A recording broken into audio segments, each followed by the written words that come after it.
After once you have login, click on the courses. There you can see course list, and in this course list you can see wide range of courses. Click on play course. If you have not purchased, you can see only 3 demo videos. After purchasing, you can see number of videos which are given here, and you can click on that video and you can click on play button, and video will start playing, and you can Hi friends, see my the name is full Sarvan screen. Kumar. I am your economic faculty. And there are number of Welcome to settings Rathod's here IAS. regarding Friends, in this class we are and going you to can discuss set them about as per your indirect requirement. taxes. In the previous class, we have discussed about direct tax. Right? We have clearly discussed about the direct taxes.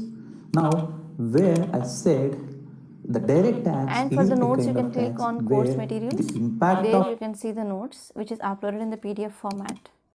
Hi guys, my name is Sarvan Kumar. I am your economic faculty. Welcome to Rathod's IAS Economic Weekly Series. As usual, even this week, we have a lot of economic current affairs which appeared in different newspapers. So the first topic of the day that we are going to discuss is about the foreign direct investments. Guys, this topic is very much important for you from the GS paper 3 perspective, and it comes under the money market. As well as it can also be clearly understood from the chapters called capital market. Right? So, the news goes in such a way. The foreign direct investment in the financial year 2021 and 2022 has touched a highest ever mark of $83.57 billion. See, the highest ever foreign direct investments into the country is about $83.57 billion. This is in spite of COVID-19 pandemic effect, right, in these days. So guys, before we go further into this current affair, let's first have some basics. See, as I promised in the earlier classes itself, whenever we are discussing about the current affairs, it is not only that you are going to get the current affairs in the Rathod's IAS Economic Weekly Series, but you are also going to have some basics for you, so that you can relate both the basics as well as the current affairs at a single point. See, what I want to tell you is, first of all, you should be very thorough and you should be very clear in your mind with respect to what is the difference between the foreign direct investment as well as the foreign portfolio investment. One should be very clear with respect to the differences between foreign direct investment and foreign portfolio investment. Now, what is the basic difference between these two? See guys, all those investments that are coming into the country through the primary markets is called foreign direct investment. And the foreign investment that is coming into the market, that is coming into the economy through the secondary market is called foreign portfolio investment. Try to decode these words. See, one is foreign direct investment and second one is foreign portfolio investment. Leave about this foreign. Anyway, the investment comes from the foreign, either direct investment or portfolio investment. So you need to concentrate, see here, when you decode these words, foreign direct investment and foreign portfolio investment, just leave about this F. Anyways, it's a foreign investment, both comes from the foreign countries. Now you need to be very thorough with what's the difference between a direct investment and portfolio investment. Now I am saying that if the foreign investment comes to India through the primary market, we call it as direct investment. If the foreign investment comes to India through the secondary market, we call it as portfolio investment. Let me be very clear here for you. Now what's the meaning of your primary market? What's the meaning of the secondary market? See, let me give an example. See, imagine this is a factory. Imagine this is a factory. And this factory was established with 1,000 shares. This factory is established with 1,000 shares. And each share is worth of 1 rupee. Each share is priced at 1 rupee. So, to put it simply, in order to establish this factory, we need an investment of 1,000 rupees. And all these 1,000 rupees is divided into 1,000 shares. Now, 1 share is equal to 1 rupee. Right? Now, see guys. Now, what this company did is, this company all of a sudden went for selling its shares to the public for the first time. So, out of the 1,000 shares they have, they sold about 200 shares to the public, 200 shares to the public for the first time. The name itself is suggesting that the company is selling their 200 shares to the public for the first time. So for the first time, here represents the initial, and these shares are offering to the public, so we call it as initial public offering. So try to decode this word itself. It simply says initial public offering. Initial means first, public offering means selling the shares of a company to the public for the first time.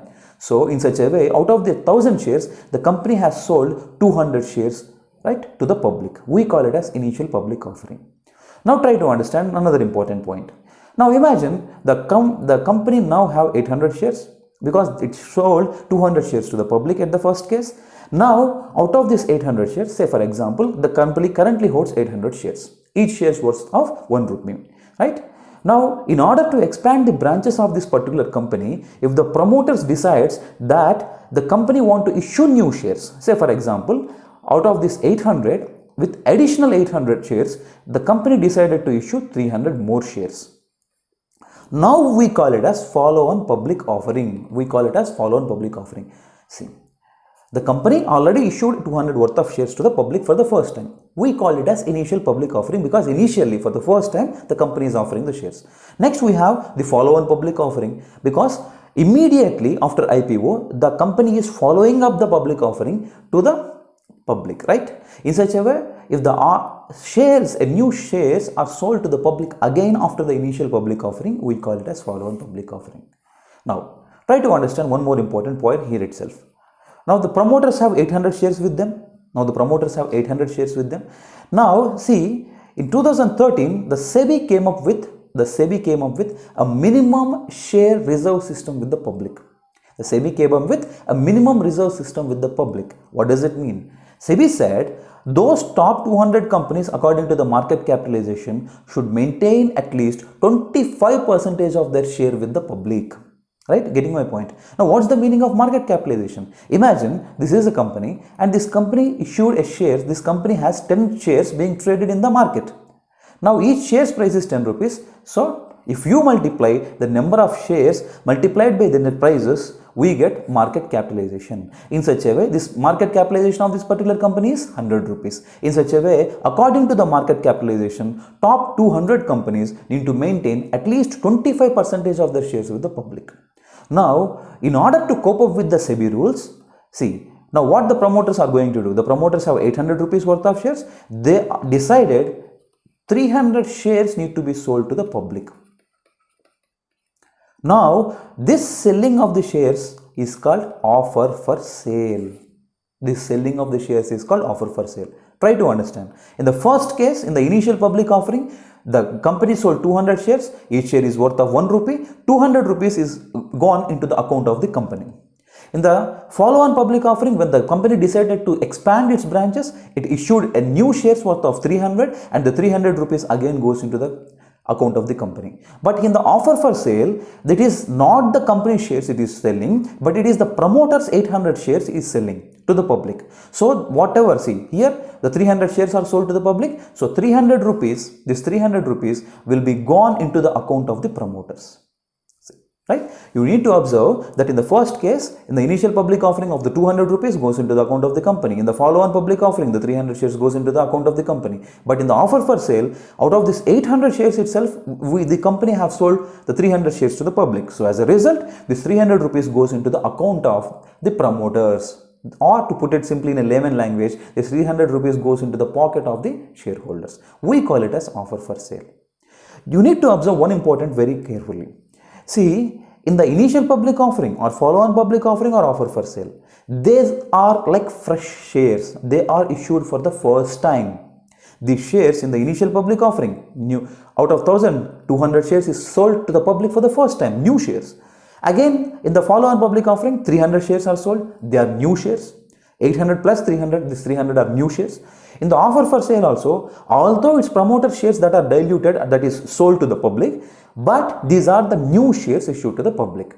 So in the initial public offering or follow-on public offering or offer for sale, the new shares are issued to the public. Right?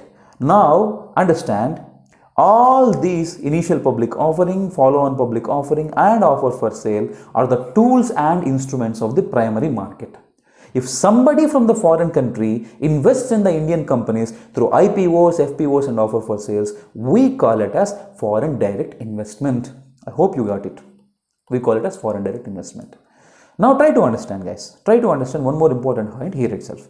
Imagine in the follow-on public offering, the company issued 300 shares here. Now imagine this person subscribed to 50 shares. Now you need to remember two important keywords here.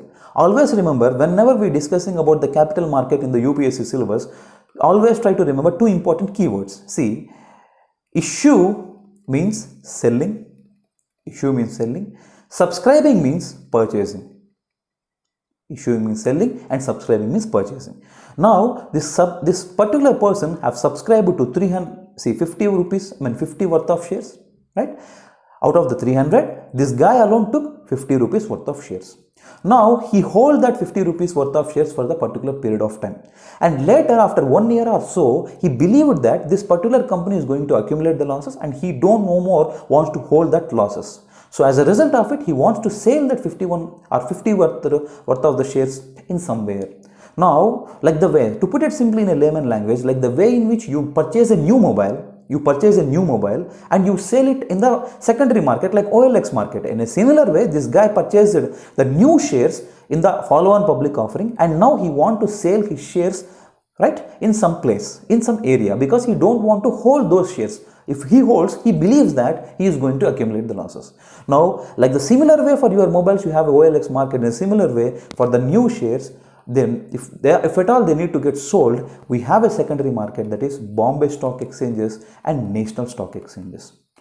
See, all those shares which are subscribed, which means purchased in the initial public offering, follow-on public offering, on offer for sale by the shareholders, can be held for a period of time and they can be sold in a secondary market. And the secondary market is nothing but the second-hand market, to put it in layman language, is nothing but this Bombay Stock Exchange and National Stock Exchange.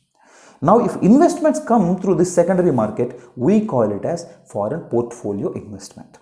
Getting my point?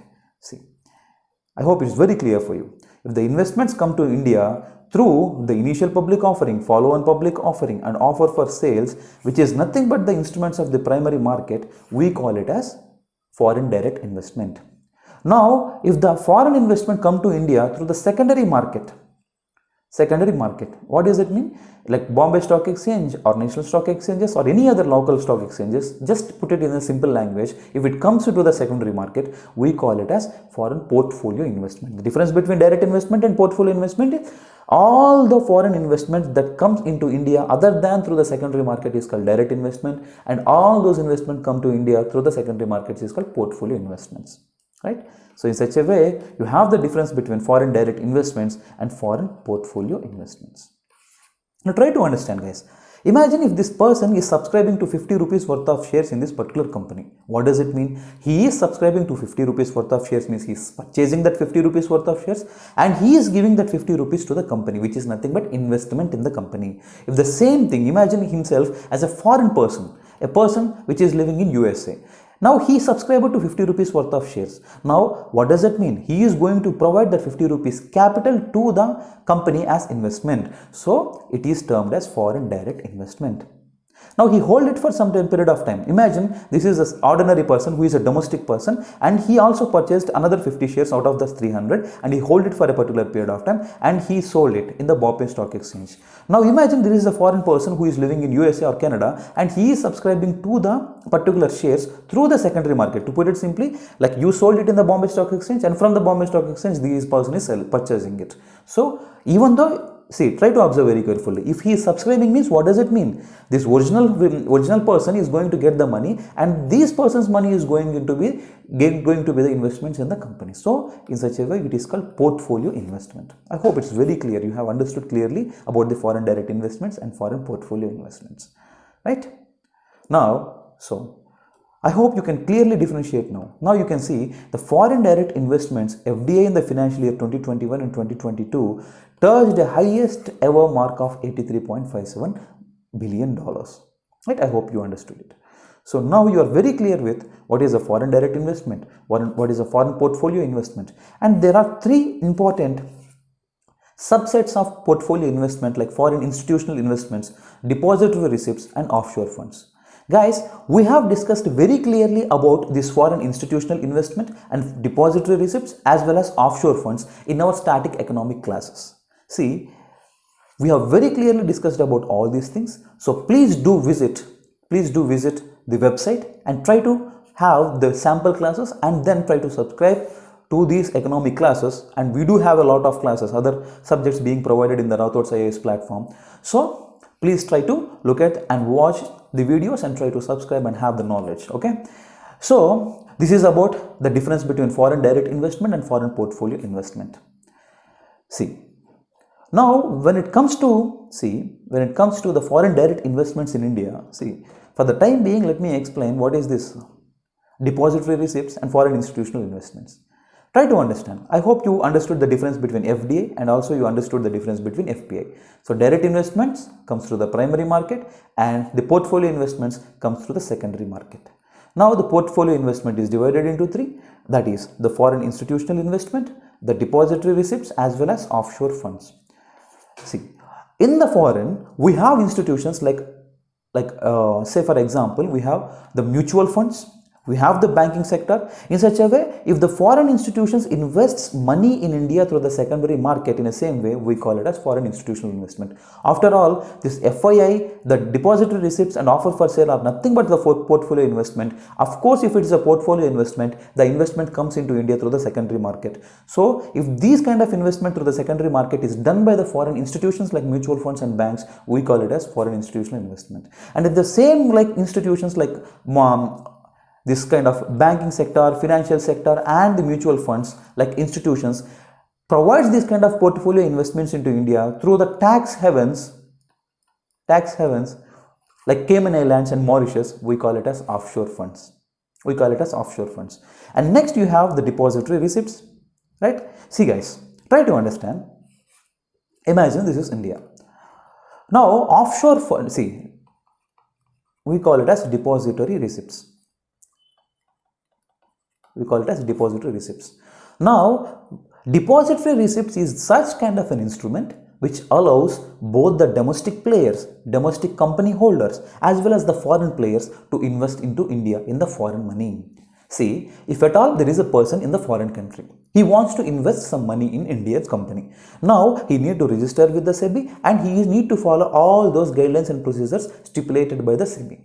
Now, it is a cumbersome process for many of the people, but see, in order to avoid that, in order to make the process easy for the foreign players to invest in the domestic companies, these kind of depository receipts was originated.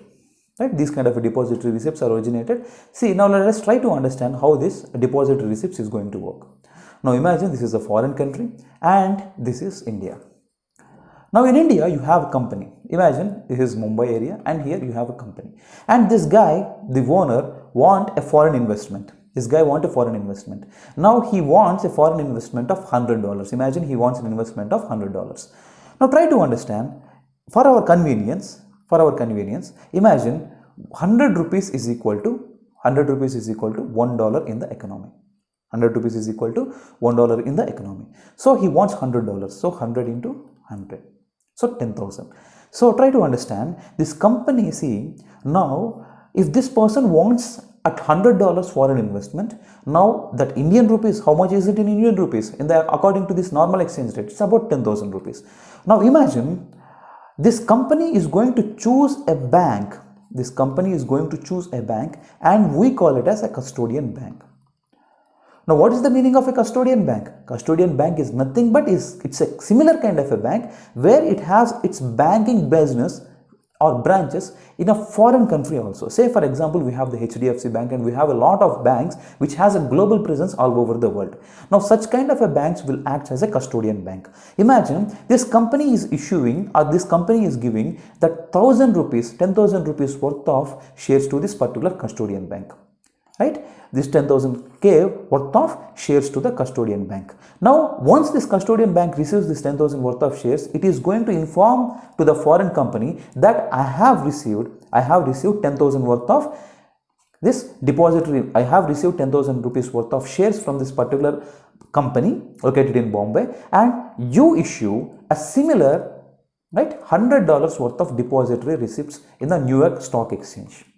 As it's a portfolio investment, it is issued through the stock exchanges. See, this guy wants 1,000 rupees, this guy wants a $100 investment. If it is in the exchange rate, see, if we have the normal current exchange rate, $1 is equal to 100 rupees. So cumulatively, he needs 10,000. He need to issue 10,000 worth of shares to get $100. So this 10,000 worth of shares is issued to the custodian company which is located in India, and if once this custodian bank receives this 10,000 rupees, right, 10,000 rupees worth of shares, it is going to inform the same to the mother company or mother custodian bank located in the foreign country, and this bank is going to issue the $100 worth of depository receipts in the New York Stock Exchange. Once this person, imagine this is a person who is living in USA and he subscribed to this depository receipts worth of $100, then the investment comes, $100 worth of investments come to this company. In such a way, depository receipts is going to work.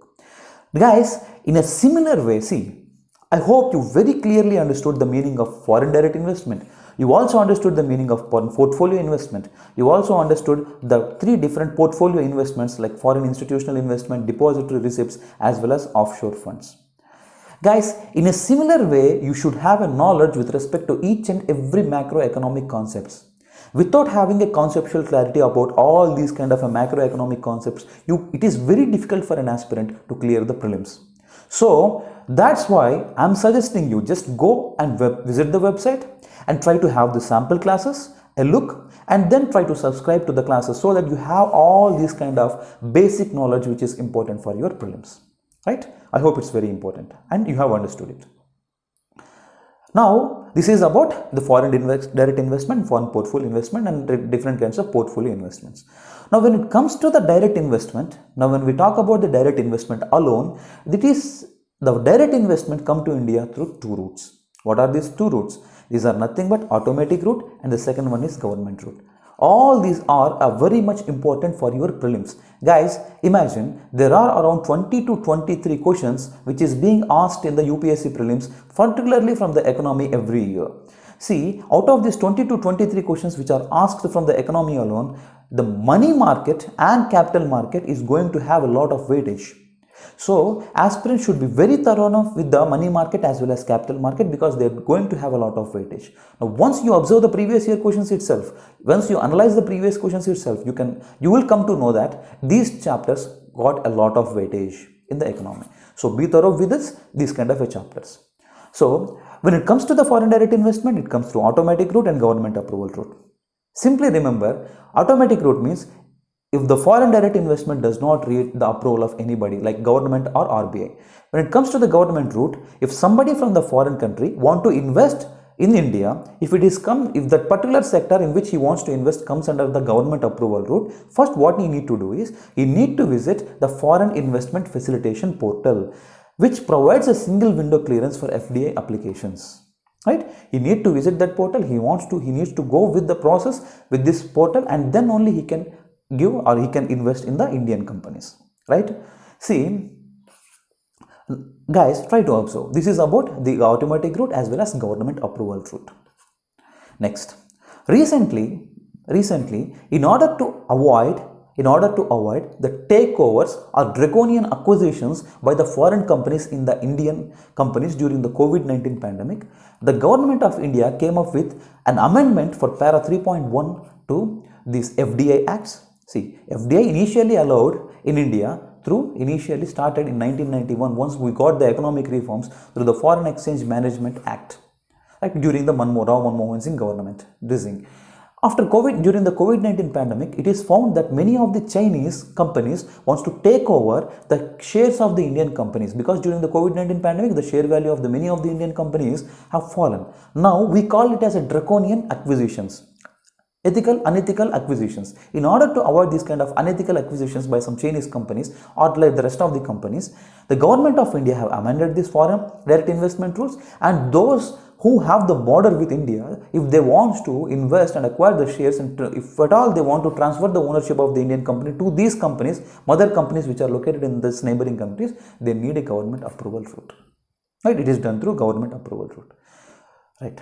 So this is about that particular amendment. So I hope you clearly understood the difference between foreign direct investments, foreign portfolio investments, and these three types of portfolio investments, such as these foreign institutional investments, depository receipts, as well as offshore funds. Guys, try to understand. We have a committee called Aravind Mariam Committee. We have a committee called Aravind Mayaram Committee. Aravind Mayaram Committee suggested that if an investment from the foreign country comes into India, and if this investment is more than 10% out of this company, imagine the company needs 100 rupees of a capital to establish, and if the foreign investment comes through even through the portfolio investment route and it is more than 10% of this 100, the Aravind Mariam suggested that it should be considered as a foreign direct investment. See, even though if this kind of investment comes through the secondary markets, and if this overall investment crosses 10% out of this company, we should consider it as a foreign direct investment. It was suggested by Aravind Mayaram Committee. So you need to keep it in mind. These kind of committees are very much important in the prelims. These kind of things are asked very directly in your exams. So this is about this particular topic, and I hope you clearly understood this topic. And the next topic we have is the ethanol blend in the petrol, right? It also comes under the GS3, particularly the energy sector, right? The Union Cabinet have approved the amendments to the National Policy on Biofuels 2018. Guys, try to remember, UPSC always plays with the numbers. UPSC plays with the numbers. So you need to be very careful while you are discussing or while you are reading these kind of numbers. Always remember, I don't know how many of you have observed the previous year questions. Once you analyze the previous year questions, you will come to know that the UPSC is going to ask the questions particularly in a program where the government of India has a clear-cut targets. See, the UPSC is going to ask such kind of questions. It clearly says in its options that the government of India India is going to achieve so and so in the upcoming year. India is going to do this in the upcoming year by 2022 or 2025 or 2030. Right? Such kind of facts are very much important for your prelims. It is not only the concepts as we discussed in the first topic, but it is also the facts which are very much important for your prelims. See, the Union Cabinet has approved this amendment, and in 2018, to the Biofuels Policy of 2018, to advance the date by which the fuel companies have to increase the percentage of ethanol in petrol to 20% from 2030 to 2025. This is what I am saying.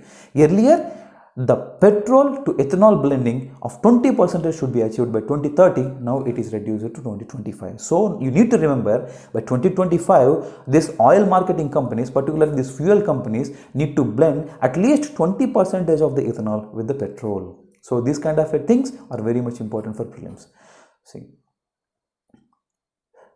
when we look at these basics, we need to discuss about this ethanol blending program of the government of India. So the ethanol blending program was launched in January 2003 for the supply of 5% ethanol blended petrol. The program, it is mainly to promote the use of alternative environmental fuels. So you know that when I think in your ecology, you have clearly discussed about the air pollution. And you also discussed about the vehicular pollution and the effects of the vehicular pollution on the environment as well as health of the people. So the government of India always strives for the alternative fuels. Now remember, the renewable energy, the alternative fuels, all these are different kinds of topics which are very much important for your prelims, because something is beneficial to the human, something is affecting the human, something is beneficial to the environment, and something is affecting the environment. Such kind of topics are very much important for your prelims. UPSC asks questions on these kind of topics. So very careful with respect to these kind of renewable energy or alternative energy. Now, the oil marketing companies are advised to continue according to the priority of the ethanol from sugarcane juice. First, they need to be the first priority. Next, B-heavy molasses maize, B-heavy molasses, C-heavy molasses, and damaged food grains and other sources. So, through what sources currently India is producing ethanol is also very much important for you. See, at present, this program has been extended to the whole of India except the Union Territories of Andaman and Lakshadweeps. It is also a very much important point you need to remember. Now, when we look at the current status of ethanol blending in India, see, India achieved 9.45 ethanol blending percentage of the ethanol blending as on March 13, 2022, according to the Ministry of Petroleum and Natural Gas. The center, we need to increase it to 20% by 2025. Getting my point? Next, The center projects that it will reach 10% by the end of this financial year 2022 and it need to be increased to 20% by 2025. So keep this point in your mind. The government first announced its plan of advancing the 20% blending by December 2020. It was announced for the first time. Now when we look at it, the same topic from the mains perspective, these are like facts for the prelims. When we look at the same thing from the mains perspective, now we are going to understand the current difficulty to raise the level of blending to 20% by the 2020-2025, right? See, a 10% blending of the petrol does not require any changes, or particularly to put it simply, 10% blending of the petrol does not require the companies like automobile manufacturing companies to bring a big changes in the engine manufacturing. Now, when it comes to the 20% petrol, 20% blending of the ethanol with the petrol, it definitely requires the automobile manufacturers to bring some changes in the engine manufacturing. So, it is not only going to increase the cost of the vehicles, right? It is definitely going to increase the cost of the vehicles, but it is also going to delay the process, right? So, in order to increase the blending of ethanol to up to 20%, it requires the engine manufacturing companies in order to increase the cost of production of the engines, but it is also going to make the process delay. So this is another important difficulty, and the greater percentage of the blending could also means more land being diverted for the water intensive crops such as sugarcane, which the government currently providing the subsidies. See, when we discussed about the agriculture chapter in our static syllabus, we have discussed about different kinds of subsidies, right? The central government subsidies, we are discussed about the fertilizer subsidies. When it comes to the state government subsidies, we discussed about the credit subsidies, irrigation subsidies, power subsidies. So in such a way, sugarcane is one of the important crop for which the government of India providing subsidies. So it is going to divide these kind of water guzzling crops, and it is going to consume a lot of land, which may after a period of time going to pose a threat for the food security of the country. So these points are very much important from your mains perspective. So this is about the ethanol blending program, the second one. And when it comes to the third current affair of the week, see, Sailor Tunnel in Arunachal Pradesh is in news recently. See guys, this concept, this current affair, which is very much important from your GS3 perspective, particularly in the infrastructure, right? Now here you can see this map where you can see the Sailor Tunnel. See, it is going to connect, right, this Bomdila, Diryang and Tawang. It's in this route. You can see this route, right? The Sailor Tunnel is the longest bi-lane road tunnel in the world. The total length of this project is, including the tunnel, it is going to link is around 12 kilometers. The tunnel is being operated by, you know that these kind of roads and tunnels are being constructed by the border road organizations, particularly, right, in the Indo-China border, right? It is being built on 317 kilometers long Balipara, Chaurudar and Tawang BCT road, which connects the West Kamang, East Kamang and Tawang districts of the Arunachal Pradesh to the rest of the country, right? So where this particular tunnel is located and what are the areas that it is going to connect is very much important, and you can incorporate these kind of infrastructure projects in your mains answers. Particularly, it might get asked from the geography perspective where the location of the tunnel in your UPSC prelims, but you can use these kind of topics in your mains, right? This is about this tunnel. And the last current affair that we are going to discuss about is India's total factor productivity. See guys, these kind of total productivity, all these kind of terms, important terms which appears in the news are very much important. These kind of terms which is appeared in the newspapers, like this particular article have appeared in the Indian Express. So these kind of terms are very much important for your UPSC prelims, particularly from the economy perspective. So the TFE growth for India for the period of 2010 to 2019 was approximately 2.2%, and which is very much better than the developing and emerging economies. Now, what is the meaning of TFP? Particularly, the meaning and definition of the TFP is very much important for your exams. So, try to understand.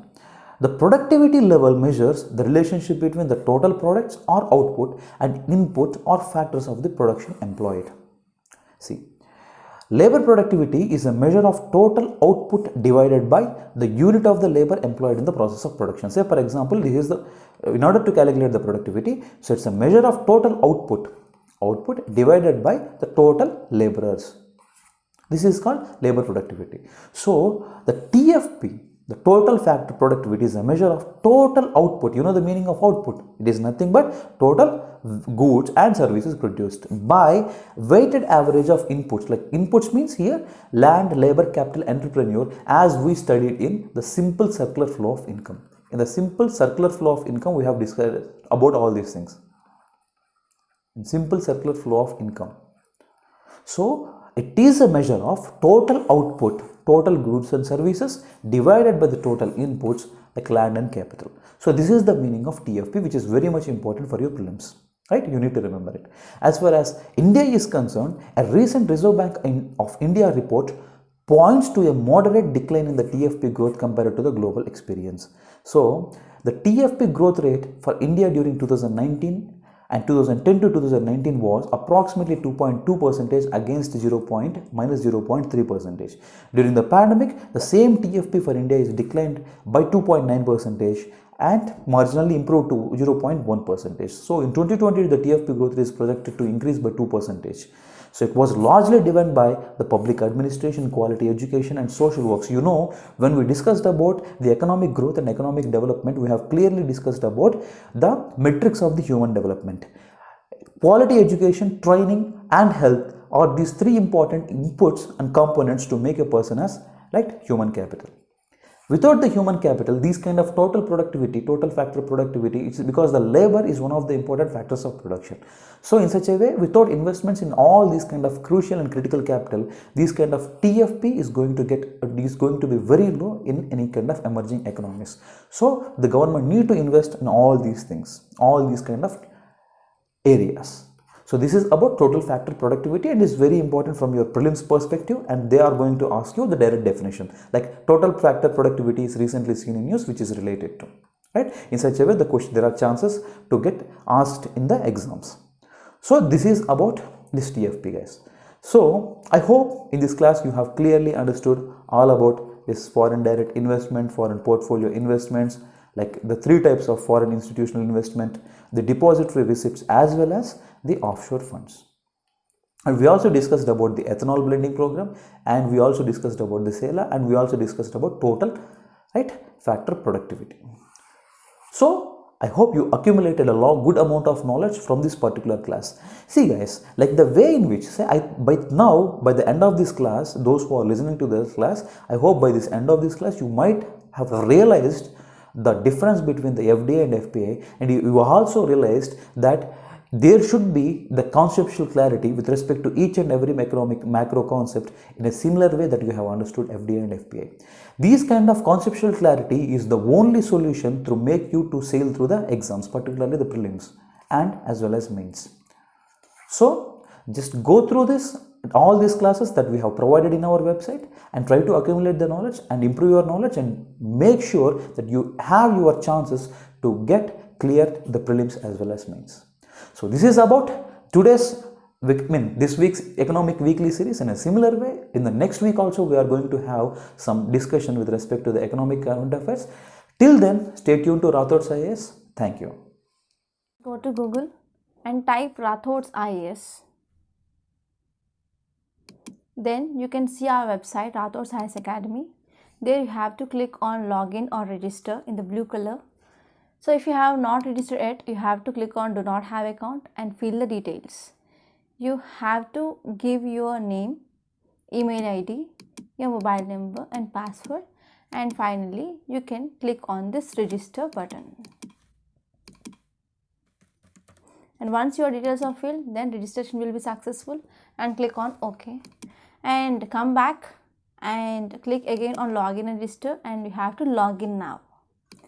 So once you have login, click on the courses. There you can see course list, and in this course list you can see wide range of courses. Click on play course.